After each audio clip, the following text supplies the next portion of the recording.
This is Mr. Van Kaplan. Today I'm going to show you how to use RobotC, the graphics file. Okay, the first thing you want to do, you want to open a new file. You can click here and close that tab out. And you need to go to Robot, Platform Type. Make sure you're on 2.0 Cortex. You may have to go here. And then you want to be on Natural Language, Project Lead the Way, PLTW. Okay. Now, when you scroll down, you see the different types of movements you're going to use. The start motor we will use, the stop motor we'll use, the wait time we will use for as long as your motor needs to run, and then we'll also use the until button press, okay, on the spinning sign. So the first thing you need to do, go in there and set up your motors. Okay, now unfortunately it's got some in here. You're going to have to delete all this. And this is under the digital sensors.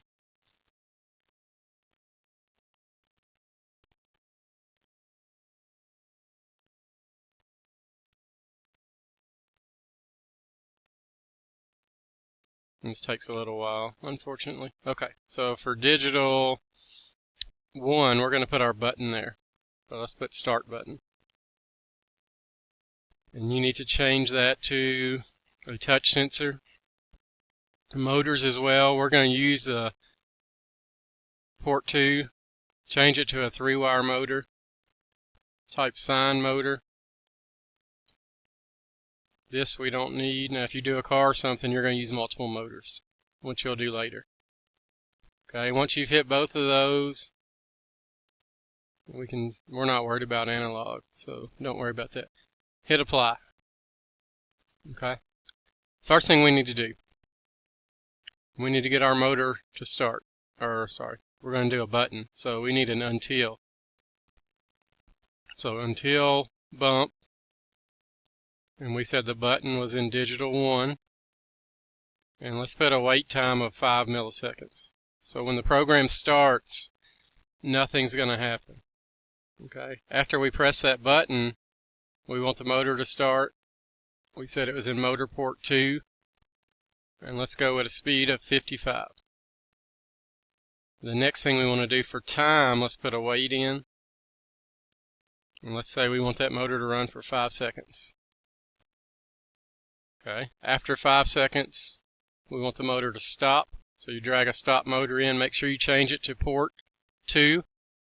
When you get multiple motors, when you're doing cars and things like that, some of your more advanced builds, you got to make sure you get everything lined up and choose the right port. We want our button again. Now, here's the cool thing. You can copy, right-click copy, right-click paste. It puts it in there. Digital 1, 5 millisecond wait time. Same thing, we want to start that motor, right-click copy, paste, but this time, whoops.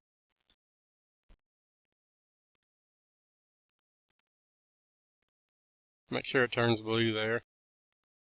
There we go. This time we want it to go backwards. Let's say negative 35. It's going to spin the other direction. Again, we want it for 5 seconds. And then we want that motor to stop.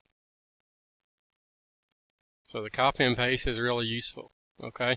So what should happen? We push a button in digital 1, motor runs at a speed of 55 for 5 seconds. It stops automatically. We push the button again, motor runs at a speed of negative 35, so it's going to go the opposite way for 5 seconds, then it stops.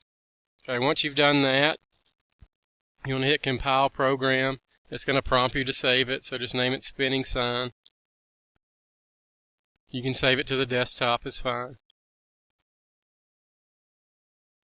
Okay, and once you've compiled it,